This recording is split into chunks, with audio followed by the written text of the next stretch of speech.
ลวงพระบางเข้มงวดผู้ทิ่มขี้ยาซาไซจะถึกปรับใหม่แต่300,000 กีบ50 ล้านกีบวันที่23 เมษายน 2026ห้องการคุ้มครองและบริการตัวเมืองนครหลวงพระบางร่วมกับป้องกันความสงบนครหลวงพระบางได้ลงติดตามกฎการทิ่มขี้ยาซาไซอยู่ตามตัวเมืองตามการแจ้งจากพลเมืองดีว่า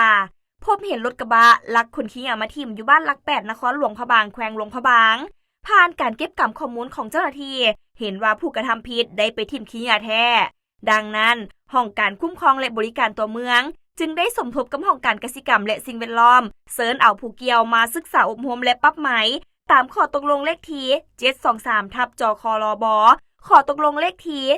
282/จนลบและแจ้งการเลขที่004/จนลบถ้าหากพบเห็นผู้ทิ่มหรือจุดขี้ยาซาไซ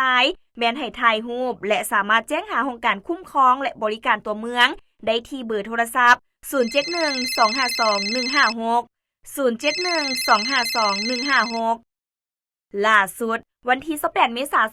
2026องค์การคุ้มครองและบริการตัวเมืองนครหลวงพระบางจัดกล่องประชุมปรึกษาหารือหามาตรการแก้ไขปัญหาการทิ่มขี้ยาซาไซที่พร้อมส่งผลกระทบต่อความสะอาดและภาพพจน์ของเมืองมรดกโลกโดยมีมาตรการต่อผู้ละเมิดคือครั้งที่1จะศึกษาอบรมเฮ็ดบทบันทึกปรับใหม่300,000 กีบพร้อมทั้งให้อนามัยคืนและจ่ายค่าแรงงานให้เจ้าหน้าที่รับผิดชอบครั้งที่2จะถึกปรับใหม่1 ล้านกีบพร้อมทั้งให้อนามัยคืนและจ่ายค่าแรงงานให้เจ้าหน้าที่รับผิดชอบ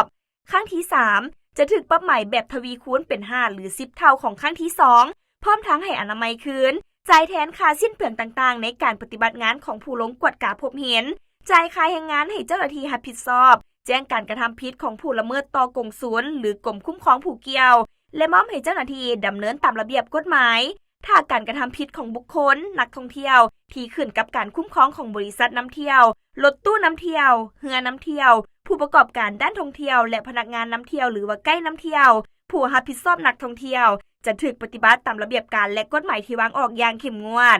กรณีมีการละเมิดให้แฮงหรือสร้างความเสียหายหลายจะถูกสั่งโจะหรือถอนใบดำเนินธุรกิจตามระเบียบการ